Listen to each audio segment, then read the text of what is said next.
This is Qtv News. I am Mariatu Sidibe and thanks for joining us. First, the main local, international and sports news headlines. Following a thorough public scrutiny of the aspiring candidates for the Nyamina West by-election, the IEC on Sunday officially finalized the nomination of both candidates for the November 7 election. The founder of Green Up Gambia gets this year's Commonwealth Point of Light Award. Kanyiba Kanye's widow was one of the two witnesses who testified at the TRRC on Wednesday.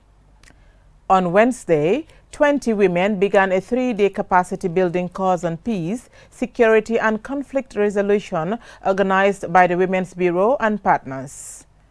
In international news, Tanzanians head to the polls to vote in what appears to be a hotly contested and tightly poised presidential election as incumbent President John Magufuli seeks a second term.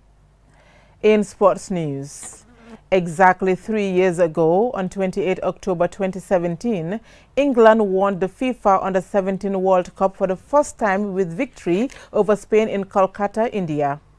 We will take a look at how some of the tournament star names have fared in the interim. Now, the local news in detail.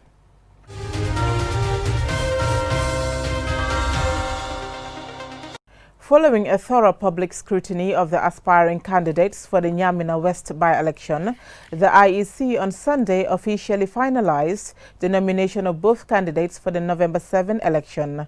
Among other things, it presents the first electoral test for President Barrow's NPP. Omar P. Jallo has more. The stage is now set for the two candidates to battle it out in what many said will be a dramatic by-election.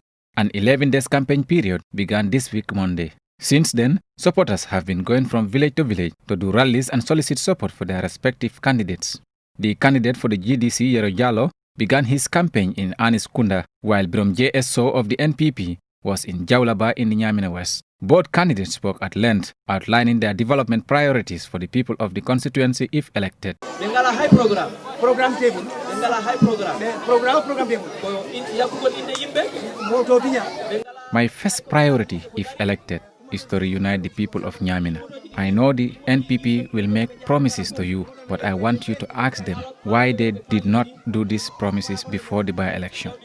They will try to fool you that they provided you with the COVID-19 food relief and the quick NAFA money transfer. Those are World Bank projects for all Gambians. You made mention of so many challenges. This is because you voted in for an opposition candidate as your National Assembly member. The only thing GDC can do for you is construct water boreholes and give you milling machines. They cannot give you good roads, electricity and better health facilities. Please make a wise choice this time around and vote for me as the ruling party candidate. You will see the difference. Nyamina West constituency in the Central River region has over 10,000 inhabitants from 34 communities, of which 4,375 are registered voters. Since independence, the constituency has lacked even the basic amenities and has been deprived of electricity, decent health facilities, good roads, schools, clean drinking water, markets, among other necessities. This by-election will be an early electoral test for President Barrow's recently formed NPP, as this will be the first time the NPP has contested an election since it was formed in the middle of this year. However, the GDC camp are also ready to do everything possible to retain the seat. The Nyamina West parliamentary seat became vacant following the death of Honorable Demboso of the GDC in January of this year. Reporting for Qtv News, I am Omar P. Jallo. Kemo Fati, founder of Green Up Gambia, gets this year's Commonwealth Point of Light Award. Jennifer Sonko attended the presentation at the British High Commissioner's residence, and she now reports. The Points of Light Awards recognizes outstanding volunteers in Commonwealth countries, targeting those whose service is making a difference in their communities and whose story can inspire others to create innovative solutions to social challenges in their own communities and beyond.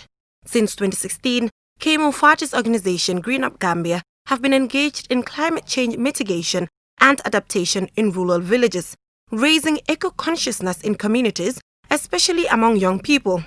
Green Up Gambia focuses on deforestation and land degradation, sustainable climate-smart farming practices, waste management and government accountability, protecting natural resources and tree planting. In 2020, the group has mobilized nearly 500 volunteers and has a presence in all administrative regions in the Gambia. Kemo Fati's area of advocacy climate change is a prime objective of the UK government, and UK will be hosting the COP26, the world's biggest climate change conference, in November next year. We are here to honour Kemo Fati, who established the Green Up Gambia organisation and has been recognised by the Commonwealth Points of Light Award for his work, which includes planting 24,000 trees in the Gambia, and just last weekend I know he was out planting trees in the city. The Minister of Environment and Climate Change, Ibrahima B. Diba, acknowledged that Green Up Gambia, under the leadership of Kemo Fati, has been advocating for policy change and a shift in the direction of ensuring more actions are taken in addressing the effects of climate change. Personally, I have worked with Mr. Fati, and my ministry has given a lot of support for his organization so that they can locally contribute to their climate actions. And he is one of those who has always been on my neck that we have to do this, we have to do that. I remember there were certain issues. Early in the morning I would find him sitting at my office gate, say, Honorable Minister, no, this one, no, we cannot do this.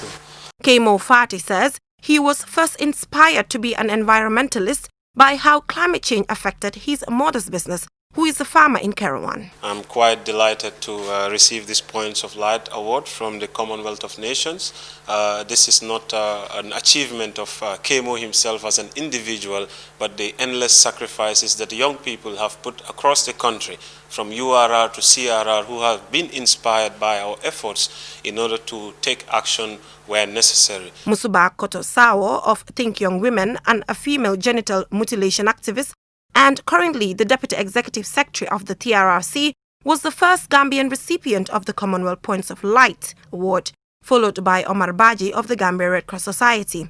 The award is given in the name of Her Majesty Queen Elizabeth II. The Commonwealth is a diverse community of 53 nations that work together to promote prosperity, democracy and peace.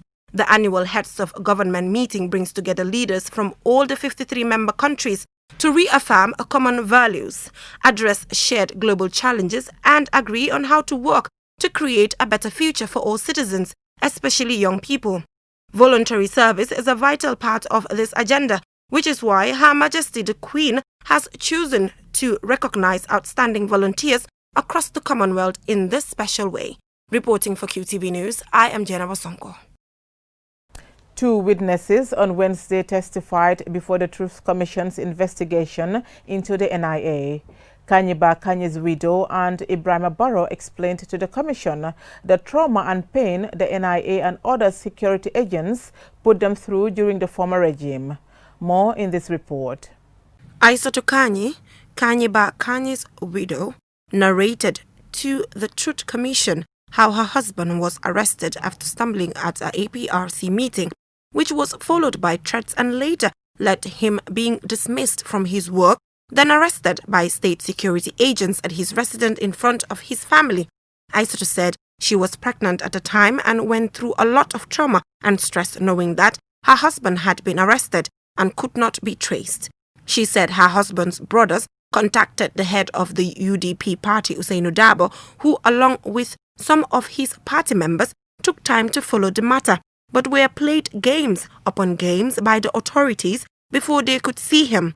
He was later eventually brought before the court. Aissatou said her husband's arrest affected her a lot. The witness said after her husband's arrest, ex-President Yahya Jammeh announced in one of his rallies that even when people embarked on the backway journey and died, he, Jammeh, would be accused of arresting them, and cited the example of Kanyiba Kanyi's disappearance. Aissatou Kanye said her only son always keeps asking about his father all the time, and they had to keep telling him different stories until the young child one day read a newspaper where he saw it written that his father is incarcerated at the Mile 2 Central Prisons. The witness said it has taken her 10 years. She didn't set eyes on her husband until the change of government in 2017, when they finally came to realize that her husband Kanye was dead. The witness said she held one person responsible for her husband's disappearance. All these wicked deeds that happened, those that performed them, all of them were under him. So therefore, I will point my finger at him. I will say that he killed my husband. Next to testify via Skype was Ibrahim Barrow, a former businessman who said he was arrested by NIA officials who came to his house. Ibrahim said he was locked in a cell and the following day was made to face a panel who accused him of planning to overthrow Yahya Jammeh's government with his friends. He said the NIA tortured him and would use a lit cigarette and squelch on his buttocks. I was on the floor, tired, and so sick of the ordeal. And someone came with cigarette and then quenched it on my buttock. The witness said his torturers broke his teeth before they came for 3 more torture sessions, where they would ask him to strip naked and endure different types of tortures at the hands of the NIA security agents. Ibrahim Barrow said he later came to realize that the NIA wanted him to fabricate and implicate Lieutenant Lalo Jaite, Omar Dabo and co. as those that wanted to organize a coup. He said after the torture and maltreatment at the NIA, they were taken to Mile 2 Central Prisons, where they spent 6 months incommunicado before being taken to the High Court and charged with plotting to overthrow the government. The witness said at some point he was offered a deal by the government to implicate some security officers and would be given asylum in either Italy or Spain, which he refused. He said he then continued going to court on several occasions until eventually he was acquitted and discharged. Reporting for Qtv News, I am Jenna Basonko. On Wednesday, 20 women began a 3-day capacity building training course on peace, security and conflict resolution organized by the Women's Bureau with support from UNFPA. More in this report. The Working Group on Women, Youth, Peace and Security for West Africa and the Sahel was established in 2009 to facilitate the implementation of the UN Security Council Resolution 1325/2000. The resolution stresses the importance of women's equal and full participation as active agents in conflict prevention and resolution, as well as in peace building and peacemaking. Lala Jaite, the Deputy Permanent Secretary at the Ministry of Women, Children and Social Welfare, spoke about the need for women and young people's participation in peace initiatives. This 3-day capacity building is quite timely as we celebrate today 20 years of the UNSCR 1325 on the theme Building Local Capacity to Advance the WAP's agenda in West Africa and the Sahel. I am convinced that the caliber of resources, persons and topics identified will leave this hall fully equipped to continue ensuring that women and youths push the peace agenda forward. In collaboration with the United Nations Office for Women and Gender Empowerment, the main objective is to bring women and youth on board in the working group to participate in peace, security and conflict resolution efforts. Today's training is very important for us, the members of the working group, as this year marks the 20th anniversary of Resolution 1325 on the theme building local capacities to ensure that we have more women participating in the peace building process. It is believed that women's participation in this program could help build their capacities in conflict prevention and peace building, especially in the prevention of violent extremism in the Sahel. Mamudu Gajaga, QTV News. We will go for a short commercial break, and when we come back, the news continues with some more local news stories. Do stay tuned.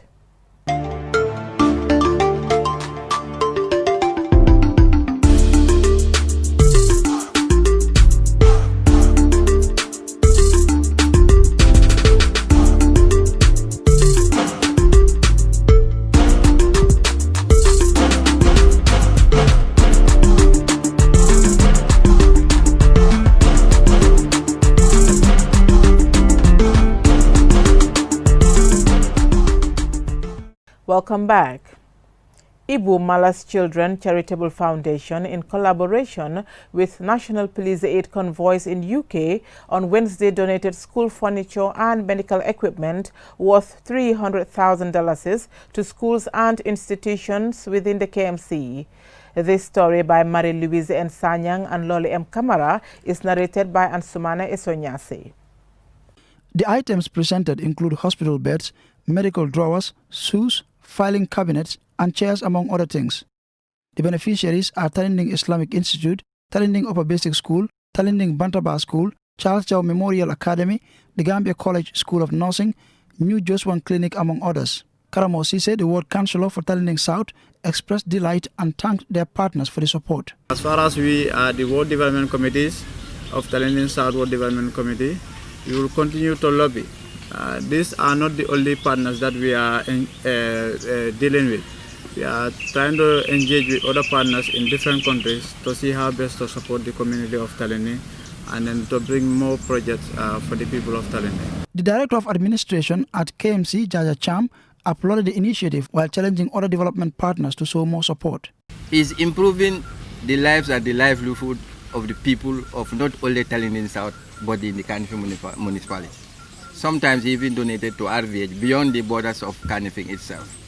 So his partners are very understanding. I can remember meeting doctor and then working hand in glove. So I am proud and honored. The items that you can see before me, like the moderator have said, education materials, health materials, these are basic things that we need in order for us to start a move. Babukar Jallo of Talending Youth Development Committee, on behalf of the youths and the Alcalo, thanked the donors and the partners and urged the beneficiaries to put in maintenance mechanisms for sustainability. Bringing these materials here is very hard, and it had to cost a lot of money to bring these things here and time. Please, if any of the beneficiaries, you have these materials, please. We have a problem in Gambia that is maintenance. We need to be very careful and mindful of these materials to keep them safe. Other speakers who also expressed gratitude included Amadou A.F. Bahum, the Executive Director of the Gambia Federation for the Disabled, and Lamin Sise, the Imam of Talending Islamic School. Ibu Mala's Children Charitable Foundation is a non-governmental and non-profit organization established in 2017 which seeks to improve living standards of underprivileged communities in the country. Ansumane Sonyasi for Qtv News. Farmers in Nyamina say this year's farming season is good as they began harvesting their crops. Our reporter Omar P. Jallo spoke to some of them, and this is his report. The farmers stated that this year's harvest will surpass that of last year, citing abundant rainfall and favorable weather conditions for crops. Jumo Jallo, a rice farmer who, despite expecting a good harvest, appeals to the government for help. We are very optimistic that this year's crop yield will be better than last year. The weather conditions have been good since the start of the rains. If the government supports us with farming implements, we can produce rice that can feed our families throughout the year and even sell some to get money.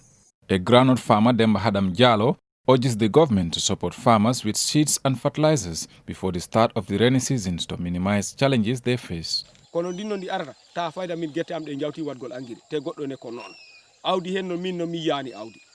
heard over the news that the government provided farmers with seeds and fertilizers before the rainy season commenced. Farmers in Nyamina West did not receive any seed or fertilizer. We are taxpayers and government should support us too. Jibeba, also a rice farmer, has this to say.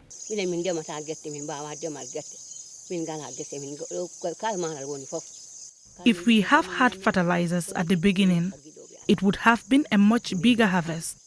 However, this year is going to go down in history as a year of bumper harvest. In the previous years, we only grew drought-resistant crops because of the low rainfall.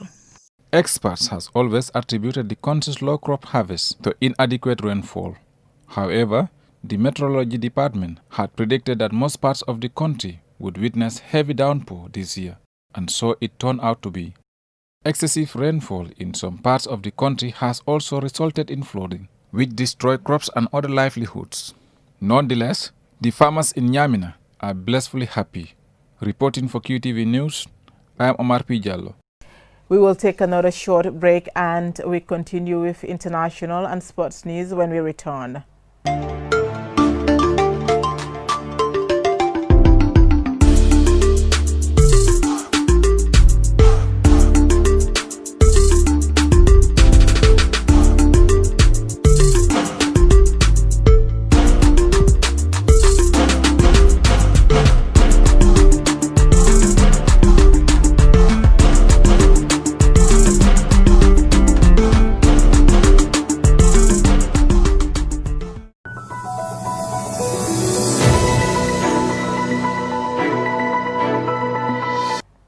Welcome back.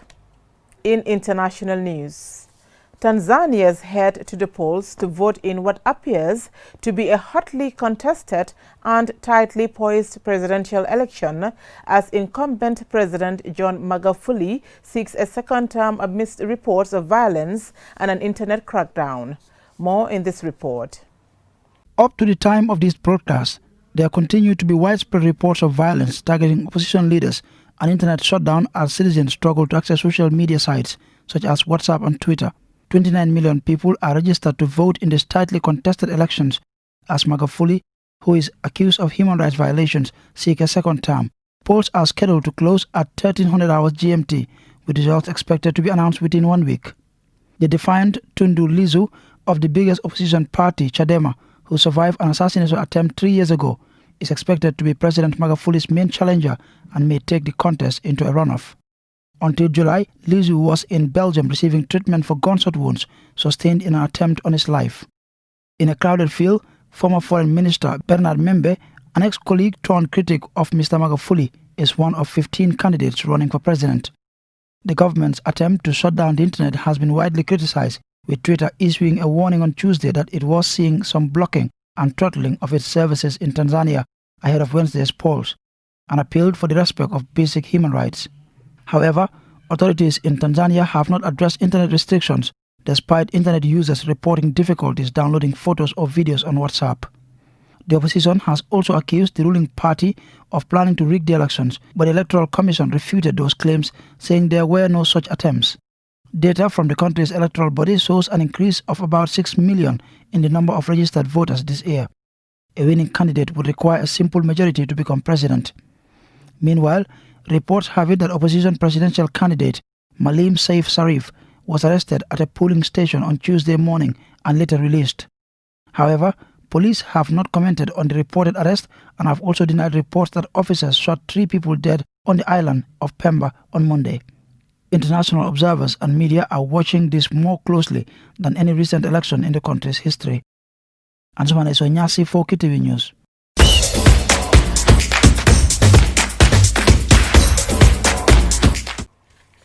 In sports news, exactly 3 years ago, on 28 October 2017, England won the FIFA Under-17 World Cup for the first time with victory over Spain in Kolkata, India.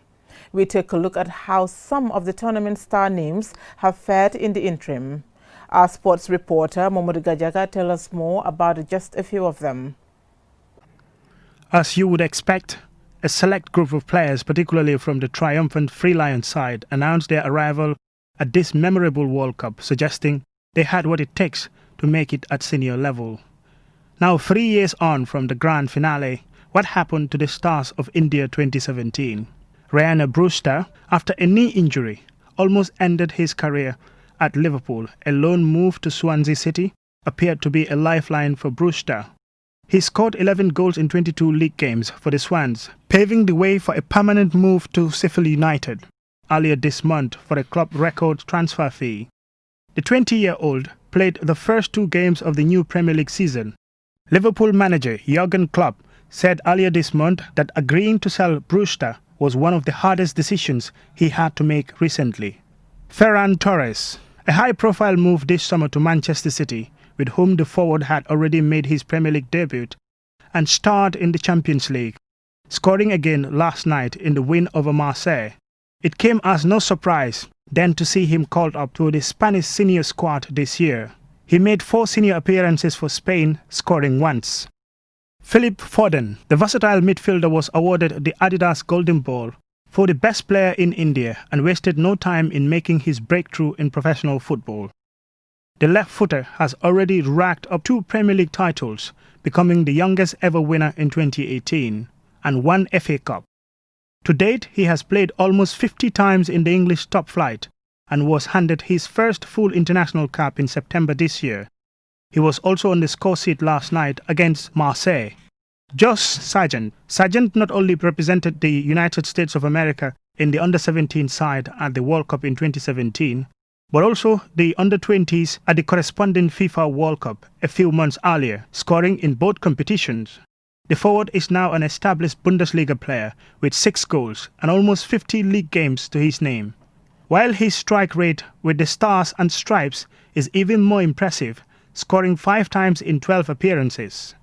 Sheikh Doucouré. Since 2018, the midfielder has been on the books of Lens, where he is a mainstay of the first team.